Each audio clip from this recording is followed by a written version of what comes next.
Hello दोस्तों, आज जो मैं आपको कहानी सुनाने जा रही हूँ ये कहानी है सरकटी पेंटर की। तो चलिए दोस्तों देखते हैं सरकटी पेंटर की कहानी। एक बार की बात है, किसी शहर में लड़कियों का एक अनाथ आश्रम हुआ करता था।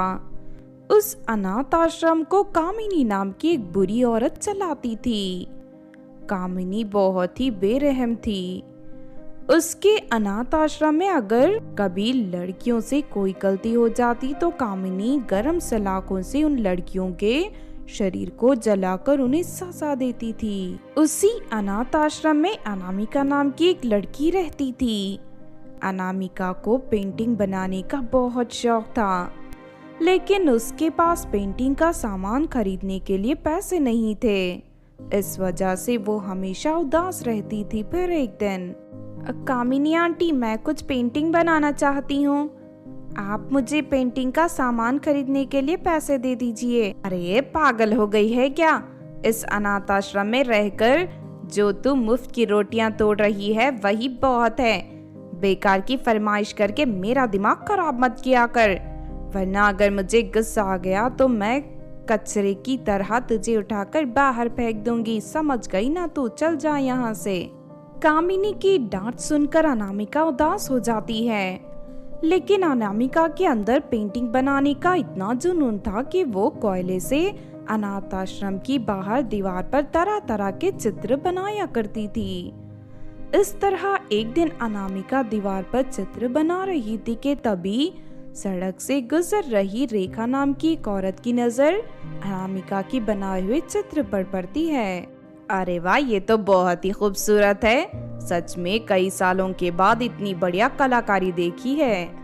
उसके बाद रेखा अनामिका के पास जाकर उससे कहती है, सुनो लड़की, तुम बहुत अच्छी पेंटिंग बनाती हो। लगता है अनाथ आश्रम में रहने की वजह से तुम अपने हुनर को सही तरीके से नहीं निहार पा रही हो। आपने बिल्कुल सही कहा, मैं तरह तरह की खूबसूरत पेंटिंग बनाना चाहती हूँ, लेकिन मेरे पास पेंटिंग का सामान खरीदने के लिए पैसे नहीं हैं, इसीलिए कोयले से दीवार पर चित्र बनाकर अपने आप को खुश कर लेती हूँ। तुम चिंता मत करो, तुम्हें पेंटिंग बनाने का सारा सामान खरीद कर दूंगी मैं, चलो मेरे साथ। उसके बाद रेखा अनामिका को पास के बाजार में ले जाकर उसके लिए पेंटिंग बनाने का ढेर सारा सामान खरीद लेती है। रेखा की उदारता देख अनामिका बहुत खुश होती है। फिर अगले दिन से अनामिका अपना सारा समय खूबसूरत पेंटिंग बनाने में बिताने लगती है। इस तरह कुछ दिन बीत जाते हैं। सुनो अनामिका, हमारे शहर में पेंटिंग की एक बहुत बड़ी प्रतियोगिता हो रही है, जहां दूर देश के कलाकार भी आने वाले हैं। मैं चाहती हूं कि तुम भी अपनी पेंटिंग प्रतियोगिता में शामिल करो।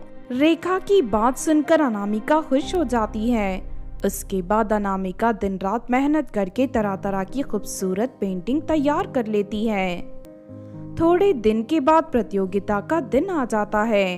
अनामिका रेखा के साथ उस प्रतियोगिता में अपनी पेंटिंग लेकर पहुंचती है। अनामिका की पेंटिंग को देख वहां आए लोग अनामिका की जमकर तारीफ करते हैं। उसके बाद अनामिका को पहला इनाम दिया जाता है, साथ ही उसे 10 लाख रुपए नकद भी दिए जाते हैं। इस बात से अनामिका की खुशी का ठिकाना नहीं रहता। अनामिका, अब तुम लखपति बन गई हो। मेरे ख्याल से तुम्हें उस अनाथ आश्रम में रहने की जरूरत नहीं है। यही पास में बहुत बढ़िया मकान है, उस मकान में रहकर तुम बेझिझक अपनी पेंटिंग के काम को आगे बढ़ा सकती हो। आपने बिल्कुल सही कहा, लेकिन मैं अपने साथ साथ अनाथ आश्रम में रहने वाली अपनी सहेलियों को भी अपने साथ रखकर उनका भविष्य सुधारना चाहती हूँ। ठीक है, मैं कल सुबह तुम्हें और तुम्हारी सहेलियों को लेने अनाथ आश्रम पहुँच जाऊंगी। उसके बाद रेखा से विदा लेकर अनामिका अनाथ आश्रम पहुँच जाती है और अपनी सहेलियों को अपनी जीत के बारे में बताने लगती है। तभी वहाँ कामिनी आ जाती है। अनामिका के हाथ में पैसे देखकर कामिनी के मन में लालच आ जाता है। फिर रात को जब अनामिका अपने कमरे में सो रही थी कि तभी चुपके से कामिनी उसके कमरे में दाखिल हो जाती है और एक बड़ी कुल्हाड़ी से अनामिका का सर काटकर धड़ से अलग कर देती है। अब ये सारे पैसे मेरे हुए, इन पैसों से मैं अपने लिए ढेर सारे सोने के गहने खरीद लूंगी। उसके बाद कामिनी अनामिका की लाश को अनाथ आश्रम के पीछे वाली जमीन में दफन कर देती है। फिर अगली सुबह रेखा अनामिका और उसकी सहेलियों को लेने अनाथ आश्रम पहुंच जाती है। कौन हो आप और किससे मिलने आई हो? मैं अनामिका और उसकी सहेलियों को लेने आई हूँ। मैंने उन्हें उनके नए घर में ले जाने आई हूँ। तभी एक लड़की कहती है, लेकिन आंटी सुबह से हमने अनामिका को नहीं देखा। लगता है वो सुबह जल्दी उठकर यहाँ से चली गई। लेकिन ये कैसे हो सकता है? मैंने तो उसे कहा था कि वो मेरा इंतजार करे। अनामिका को इनाम में लाखों रुपए मिले हैं ना, इसीलिए शायद वो अपने पैसे लेकर यहाँ से निकल गई। चलिए आप भी यहाँ से चले जाइए, मुझे बहुत काम है। रेखा कामिनी की बातों पर यकीन करके वहाँ से जाने लगती है, लेकिन तभी अचानक वहाँ बिना सर का एक धड़ आ जाता है। उस धड़ के हाथ में पेंटिंग बनाने का सामान था। अरे नहीं, यह अनामिका का धड़ लगता है। किसी ने उसका सर काटकर उसकी हत्या कर दी। तभी अनामिका के हाथ सफेद कागज पर कामिनी के बारे में सब कुछ लिख देते हैं कि किस तरह उसने पैसों के लालच में उसकी हत्या की थी।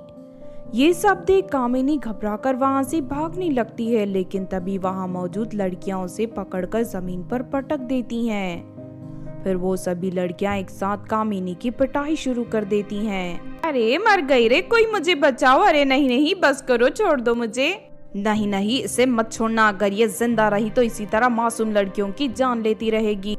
फिर वो सभी लड़कियां कामिनी को उठाकर अनाथ आश्रम की छत पर ले जाती हैं और उसे वहां से नीचे फेंक देती हैं। जमीन पर गिरते ही कामिनी का सर तरबूजे की तरह फट जाता है और मौके पर ही उसकी मौत हो जाती है। उसके बाद अनामिका का धड़ पैसों से भरा बैग रेखा के हवाले कर देता है।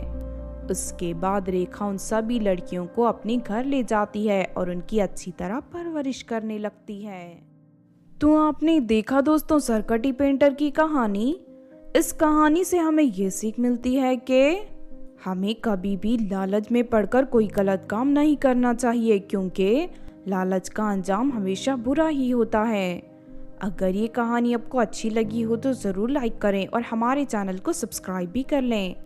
और हाँ दोस्तों, हमें कमेंट करके ज़रूर बताना कि आपको कहानी कैसी लगी।